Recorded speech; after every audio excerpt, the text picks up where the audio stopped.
let's click Analyze Keywords, and we're now in the sort of the core of this keyword research module. And again, we want to start applying filters to the data that we're seeing. But let me explain for a moment. We see here dog training. This is saying that dog training and its derivative keywords, so keywords that include dog training, are searched 40,000 times per day in Google. Now, if we want to see the number of times the word dog training is exactly searched, we can drop this list down and we can select exact, or the number of times it's used as a specific phrase, we can select phrase. So there's more on that in the Market Samurai information. So we're gonna stick with our broad match search, but we can start to apply some filters. So we could say hypothetically that we're only interested in keywords that have a minimum of 100 searches per day. So we've gone from, I think it was somewhere in the well above 100 down to 91 potential candidate keywords by taking our search criteria and saying that we're only interested in keywords, as I scroll to the bottom, with a minimum of 100 searches per day. Now I'm actually going to remove that filter for a moment, and you'll see that the keywords drop back in. By removing that filter, what I'm actually going to do is I'm going to use a different measure, which is SEOT, this second column. Now let me take a moment to explain that. SEOT is based on the concept that if you have a keyword that is getting 100 searches per day in Google, and you rank number 1 on that keyword, you are not going to get 100 people to your website based on that keyword. What will happen is, of the 100 people that search, not everybody will click. Some people will simply click nothing. And not everybody will click on the first result.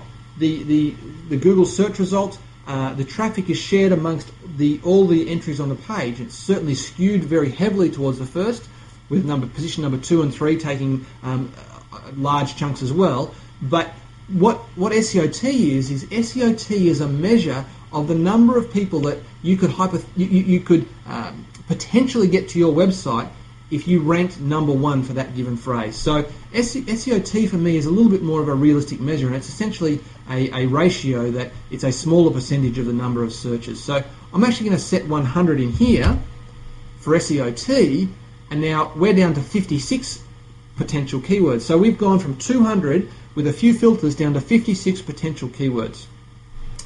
I'm also going to drop in here under phrase to broad match. If I add that back in, under phrase to broad match, I'm going to enter in here 15 as a minimum phrase to broad match ratio.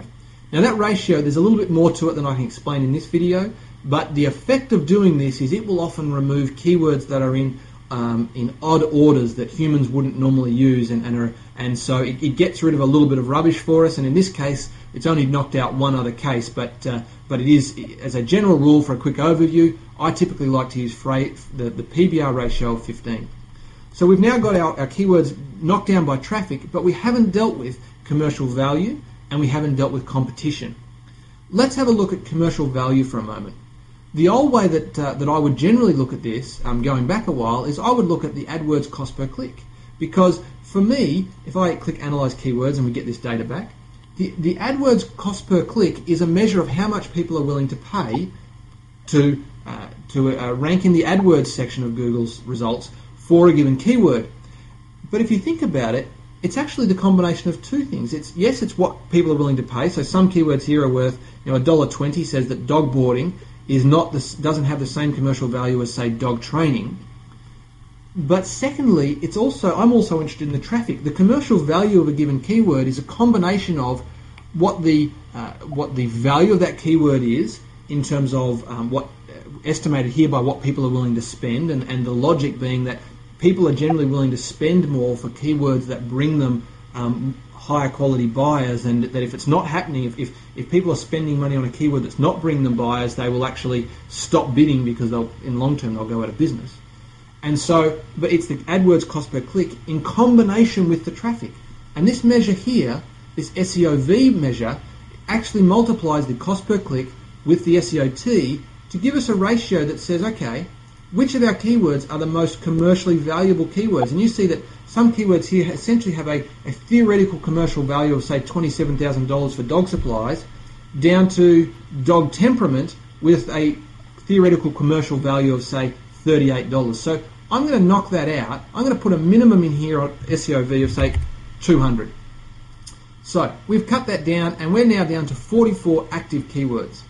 The final component of our research is the level of competition. So we click at, I'm going to click on SEO competition, which is a measure for that, and we're going to click on analyze keywords, and away we go. Now the SEO competition component, what that does is that goes to on each of these keywords and says to Google, run that search, and what is the number of pages that appear as competing web pages for each of those search results.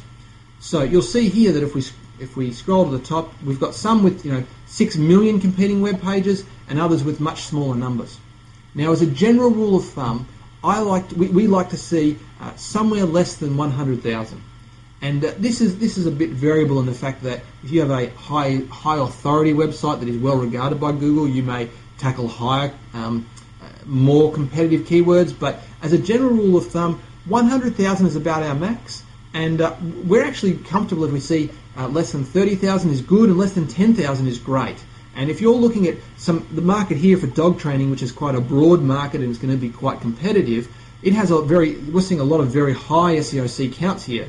But if you're looking at something more niche, even let's say you're looking at dog training schools New York, that is typically a more niche keyword, and you would expect for that to have lower number of competing pages. So let's run a filter here, and we press the little plus again, and we say, okay, let's put in 100,000 as the maximum number of competing web pages that we will accept. And so we're now down to 12 active pages out of our starting pool of 200. And these are the pages that have still got traffic, they've got commercial value because people are bidding them on them in AdWords at reasonable prices, and but they don't look to be massively competitive. Now, this SEOC value is really only an approximate measure for allowing us to do a quick analysis across a large number of keywords. But ultimately, it's the front page of Google that really counts. You're actually only competing against 10 competitors for your keyword. It's the 10 competitors that currently hold the top 10 positions in Google.